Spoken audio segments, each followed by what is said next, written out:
Hatil presents TVS ইনসাইটে আপনাদের স্বাগত জানাচ্ছি। আমি শেখ আব্দুল্লাহ।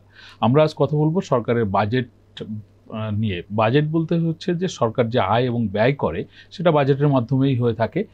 আপনারা জানেন যে সরকারের ব্যয়ের দুটো ভাগ রয়েছে, একটা হচ্ছে সরকার উন্নয়ন ব্যয় করে আর একটা পরিচালন ব্যয় করে। গত কয়েক বছর ধরে দেখা যাচ্ছে যে সরকারের বাজেট বাড়ছে, কিন্তু সেইখানে উন্নয়ন ব্যয় বৃদ্ধির হার যত বেশি তার থেকে আরও বেশি করে বাড়ছে পরিচালন ব্যয়। উন্নয়ন কর্মকাণ্ডের মধ্যে তো আপনারা জানেন সরকারের স্বাস্থ্য, শিক্ষা, অবকাঠামো, সড়ক বা প্রযুক্তি খাতের ব্যয়গুলো করে থাকে, সেগুলো দেশের জন্য যেরকম দরকার। কিন্তু পরিচালন ব্যয়ের মধ্যে সরকারি কর্মকর্তাদের বেতন ভাতার পাশাপাশি ভর্তুকি এবং সুদ ব্যয় ইত্যাদি থেকে থাকে। এইগুলো বৃদ্ধি পাওয়ার কারণে এই ব্যয়গুলো বাড়ছে। এই নিয়ে টিভিএসে আজ লিড নিউজ প্রকাশিত হয়েছে। নিউজটি করেছেন টিভিএসের বিশেষ প্রতিনিধি আবুল কাশেম। আমরা তার কাছ থেকে শুনবো যে সরকারের উন্নয়ন ব্যয়ের তুলনায় পরিচালন ব্যয় কেন বাড়ছে বা এর ইম্প্যাক্টটা কি হচ্ছে অর্থনীতিতে।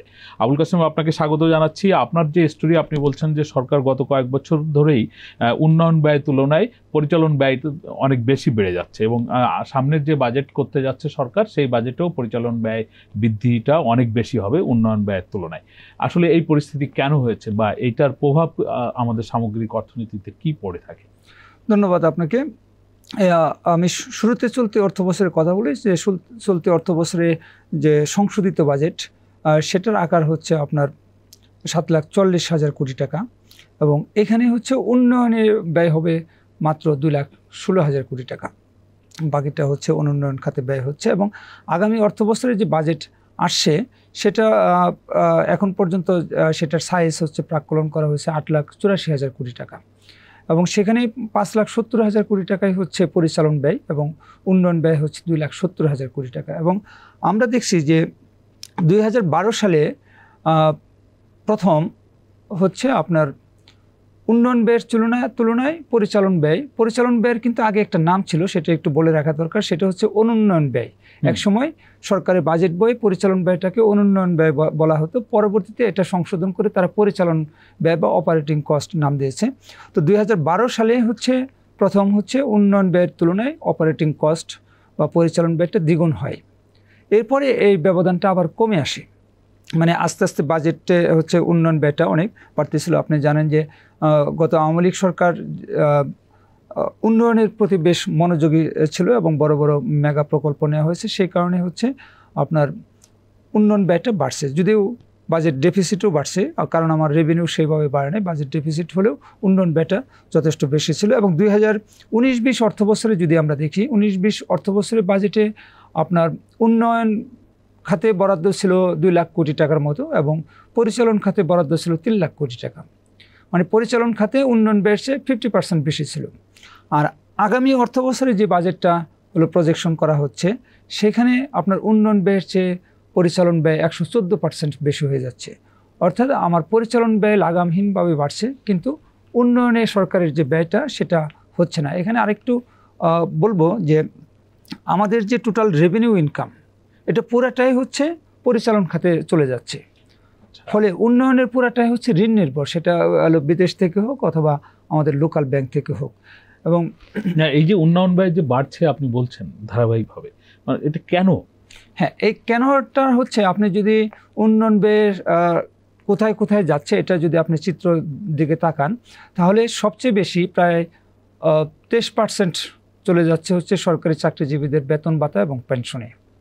23%। এই যে যদি 5,70,000 কোটি টাকা বলি, এর 23%, 4 ভাগের 1 ভাগ চলে যাচ্ছে সরকারি চাকরিজীবীদের বেতন ভাতা এবং পেনশন।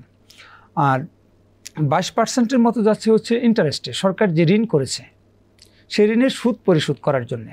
এবং এই যে আমি যেটা বলছিলাম যে এই যে আওয়ামী লীগের এই প্রায় 15 বছরে সরকার হচ্ছে অভ্যন্তরীণ খাত থেকে অনেক বেশি ঋণ করেছে, ব্যাংক এবং হচ্ছে আমাদের সঞ্চয়পত্র থেকে, যেগুলি সুদের হার অনেক বেশি।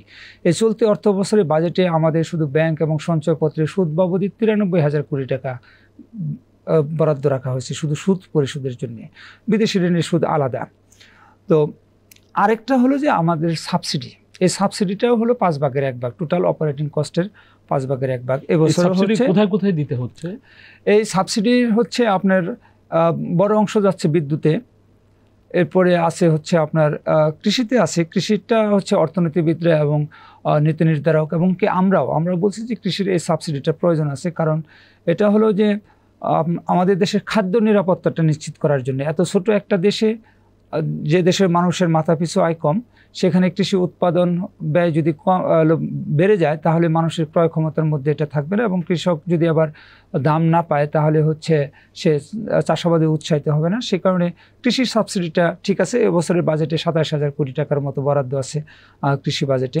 এর বাইরে হচ্ছে আপনার জ্বালানি খাতে সাবসিডি আছে, রপ্তানিকারকদের জন্য প্রণোদনা আছে, এরপরে আছে হচ্ছে রেমিটেন্সের প্রণোদনা, এবং এর বাইরেও আরও বিভিন্ন খাতে সরকারের টুকটাক প্রণোদনা আছে বা ভর্তুকি আছে, যেমন খাদ্য ভর্তুকি টিসিবির মাধ্যমে দেয়, বা সরকারি চাকরিজীবীদের মধ্যে পুলিশ আর্মি এরা যে রেশন পেয়ে থাকে সেখানে হচ্ছে একটা ভালো অ্যামাউন্টের সাবসিডি আছে, বা সরকারের বিজিডি বিজিএফ কিছু কর্মসূচি। আপনি বলছিলেন যে হচ্ছে সরকারি কর্মকর্তা কর্মচারীদের বেতন ভাতা বাবদ 23% ব্যয় হয়ে যায়, বেতন ভাতা এবং পেনশন এই বিপুল ব্যয় সেখানে করার পরে আবার তাদের পেছনে আবার ভর্তুকি মূল্যে খাদ্য দেওয়া ও একটা প্র্যাকটিস রয়েছে। হ্যাঁ, একটা প্র্যাকটিস রয়েছে। এখানে আরেকটা জিনিস আমি আপনাকে বলবো যে বেতন ভাতা 2015 সালে প্রায় হচ্ছে দ্বিগুণ বেতন বৃদ্ধি করেছে সরকারি চাকরিজীবীদের নতুন পে স্কেলের মাধ্যমে।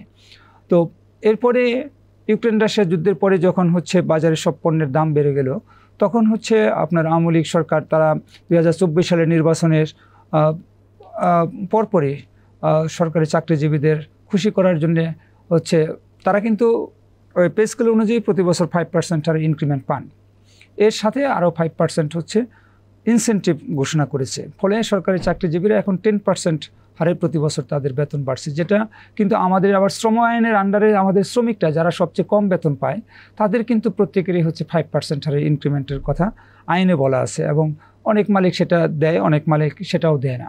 ফলে এখানে হচ্ছে পাবলিক মানি নিয়ে এক ধরনের হচ্ছে বৈষম্য একটা সৃষ্টি হচ্ছে, এটা একটা বিষয়। আরেকটা বিষয় হলো যে এমনকি 5 আগস্টের পরেও বিভিন্ন সংস্থার আর বিভিন্ন শ্রেণী পেশার লোকজন, মানে বিভিন্ন পদের লোকজন, তারা হচ্ছে সরকারের উপর প্রেশার ক্রিয়েট করে হোক, অথবা তারা অতীতে বৈষম্যের শিকার হয়েছে ইত্যাদি বলে হোক, অথবা রাস্তাঘাট ব্লক করে একরকম কায়দা কানুন করে অনেকেই কিন্তু অনেক ধরনের নতুন নতুন ভাতা চালু করে নিয়েছে। 5 আগস্টের পরে এই অন্তর্বর্তীকালীন সরকারের সময় আমরা যেটা শুনছি যে আমাদের সামরিক বাহিনী এবং হচ্ছে বেসামরিক যেসব আইন শৃঙ্খলা বাহিনী আছে তাদেরও হচ্ছে কিছু কিছু ভাতা এই সময় বেড়েছে। ফলে এগুলি পলিটিক্যাল গভর্নমেন্ট বা এখনকার অন্তর্বর্তীকালীন গভর্নমেন্ট তারা হচ্ছে বিভিন্ন গ্রুপের চাপে হোক অথবা তাদেরকে খুশি করার জন্য হোক, তারা হচ্ছে আস্তে আস্তে এভাবে হচ্ছে ব্যয় বাড়িয়েছে, যেটা হচ্ছে অপারেটিং কস্ট হিসেবে চলে আসছে। আবার দেখেন যে গ্রামে গঞ্জে বা অনেক হচ্ছে রাজনীতিবিদরা তার গ্রামে একটা স্কুল করতে হবে, তার গ্রামে একটা কলেজ বা হাসপাতাল করতে হবে, যদিও সেটার প্রয়োজন আছে কিনা এটার কোনোই নাই। এবং এগুলি যখন একবার হয়, আপনি একটা স্কুল হয়তো 10 লাখ টাকা দিয়ে করলেন, কিন্তু ওই স্কুলের যে টিচার থাকবে তাদের কিন্তু আপনার বছরের পর বছর ধরে তাদের বেতন ভাতা দিয়ে যেতে হবে। ফলে এভাবে হচ্ছে আপনার উন্নয়ন ব্যয়ও যদি অপরিকল্পিত উন্নয়ন ব্যয় বা অপরিণামদর্শী উন্নয়ন ব্যয়ের কারণেও হচ্ছে আমার পরিচালন ব্যয়টা অনেক বেড়ে যাচ্ছে। আপনার কাছ থেকে একটা বিষয় একটু শুনতে চাই। আপনি অনেকদিন ধরে বাজেট রিপোর্টিং করেন, অর্থনীতি নিয়ে বিশ্লেষণ করেন। এই যে আমরা শুনি যে সরকার যদি ব্যয় করে, সেই ব্যয়ের অর্থনীতিতে যথেষ্ট প্রভাব ফেলে, মানুষের কাজ সৃষ্টি হয়, মানুষের কাজের গতি সৃষ্টি হয়। এই যে আপনার উন্নয়ন ব্যয় তুলনামূলকভাবে কম এবং বৃদ্ধি পাচ্ছেও বছরে বছরে কম, এইটা কি বাংলাদেশের ইকোনমিকে কি কোনোভাবে স্লো করে রাখছে, নাকি বাংলাদেশের ইকোনমির চাহিদার তুলনায় এটা কি পর্যাপ্ত বলে মনে করেন আপনি? দেখেন যে বাংলাদেশের যে পরিমাণ পপুলেশন এবং আমাদের যে ইকোনমির সাইজ, তাতে হচ্ছে আমাদের অবকাঠামো উন্নয়ন অনেক বেশি জরুরি। অবকাঠামো আমাদের পাওয়ার সেক্টর, জ্বালানি সেক্টর এবং হচ্ছে আমাদের শিক্ষা ও স্বাস্থ্য খাত। দেখেন যে আপনি দেখবেন যে আমাদের স্কুল আছে কিন্তু ক্লাসরুমের কোনো উপকরণ নাই, শিক্ষা উপকরণ নাই। আমাদের হাসপাতাল আছে, সেখানে ট্রিটমেন্ট নাই, সেখানে ডাক্তাররা থাকে না, ওষুধ থাকে না। ফলে আপনি এখানে শুধু খালি হচ্ছে বিল্ডিং হচ্ছে, কিন্তু এরপরে যেটা দরকার মানসম্পন্ন শিক্ষার জন্য বা স্বাস্থ্যের জন্য যেটা দরকার সেটা হচ্ছে না। এটা হলো একটা বিষয়। আর এটা হলো যে আমাদের যে সড়ক অবকাঠামো, আওয়ামী লীগের সময় বলা হয় যে আমাদের প্রধান মহাসড়কগুলি 4 লেন হয়েছে, ওভারব্রিজ বা ফ্লাইওভার, এক্সপ্রেসওয়ে হয়েছে, কিন্তু তারপরেও আমাদের অবকাঠামো উন্নয়ন ব্যাপকভাবে দরকার। আমাদের যে ইকোনমির লাইফলাইন ঢাকা চট্টগ্রাম যে হাইওয়ে, এটা কিন্তু আমরা এখনো যানজটই দেখি। 4 লেন হওয়ার পরেও কিন্তু আগের মতোই যানজট আছে। এটা যখন 4 লেন হয়েছে তখনই আসলে এটা 6 লেন বা 8 লেন হওয়া প্রয়োজন ছিল, তো সেটা তখন হয়নি বা এখনও হচ্ছে না, সামনে হবে এরকম কোনো প্ল্যানও নাই। ফলে আমাদের ডেভেলপমেন্ট সেক্টরে অনেক ব্যয় করার সুযোগ আছে, এবং ডেভেলপমেন্ট সেক্টরে যদি আপনি ব্যয় করেন এবং কোয়ালিটি ব্যয় যদি করেন, সেখানে কিন্তু কর্মসংস্থান হয়। যে আপনি ওই যেটা বলা হয় যে সরকার যদি 1 টাকায় বিনিয়োগ করে বেসরকারি খাতে, তখন এটার ইম্প্যাক্ট হয় 11 টাকা বিনিয়োগের মতো। মানে আপনি যদি এক জায়গায় একটা হচ্ছে স্কুল কলেজ বা হাসপাতাল করেন, ওই হাসপাতাল কেন্দ্রিক আশপাশে হচ্ছে একটা টাউনশিপ, ছোটোখাটো একটা টাউনশিপ গড়ে উঠবে, সেখানে হচ্ছে অনেকগুলি ওষুধের দোকান গড়ে উঠবে, সেখানে রোগীরা আসবে যাবে, এই যে আরও অনেক অ্যাক্টিভিটিস প্রাইভেট সেক্টরে তৈরি হলো, সেটার ইম্প্যাক্ট প্রায় 11 টাকার সমান 1 টাকার এগেনস্টে।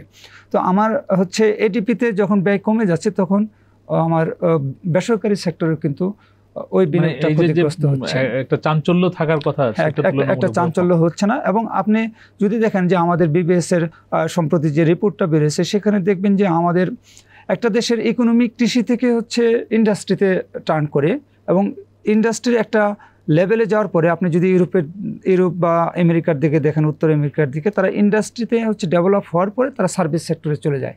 কিন্তু আমাদের দেশে ইকোনমি থেকে কৃষি থেকে সার্ভিস সেক্টরে চলে যাচ্ছে, মাঝখানে ইন্ডাস্ট্রিটা হচ্ছে বাইপাস হয়ে যাচ্ছে। এবং যে সার্ভিস সেক্টরে যাচ্ছে সেটা তো আসলে ওই অর্থে সার্ভিস সেক্টর না। আমাদের এখানে অটোরিকশা ড্রাইভার তৈরি হচ্ছে, ভ্যান রিক্সার চালক তৈরি হচ্ছে, এটা তো আসলে, বা ওই ইনফর্মাল সেক্টরে বাদাম বিক্রি করতেছে, পান সিগারেট বিক্রি করতেছে, এটা তো আসলে ওই অর্থে সার্ভিস সেক্টর না, যেটাকে ওয়েস্টার্ন ইকোনমি সার্ভিস সেক্টর হিসেবে চিহ্নিত করে। এরকম ইকোনমিতে অনেকগুলি প্রবলেম ক্রিয়েট হচ্ছে। ধন্যবাদ আবুল কাশেম আপনাকে। আমরা এতক্ষণ ধরে শুনছিলাম হাতিল প্রেজেন্টস টিভিএস ইনসাইট। সরকারি ব্যয় নিয়ে আবুল কাশেমের কাছ থেকে আমরা শুনলাম। আমাদের প্রত্যাশা সরকারের ব্যয় আসলে যথোপযুক্ত জায়গায় হবে, যাতে মানুষের কর্মসংস্থান হয়, বেসরকারি খাতে সম্প্রসারণের সুযোগ হয়, বা বেসরকারি খাতের কর্মকাণ্ডে চাঞ্চল্য থাকে সবসময়, সেই রকম পরিকল্পনা করে সরকার ব্যয় করবে। অবশ্যই ভর্তুকি অথবা বেতন ভাতা খাতে সরকারের ব্যয়ের যে প্রয়োজনীয়তা, সেটা সরকার করবে, কিন্তু উন্নয়ন খাতের ব্যয়ের ক্ষেত্রে সরকার আরও বেশি বিশ্লেষণ করে যাতে উপযুক্ত ব্যয় নিশ্চিত করা যায়, সেই ধরনের পদক্ষেপ নেবে, সেটি আমাদের প্রত্যাশা। আমাদের আলোচনা আপনাদের ভালো লাগলে আপনারা শেয়ার করবেন, লাইক করবেন। আপনাদের সকলকে ধন্যবাদ।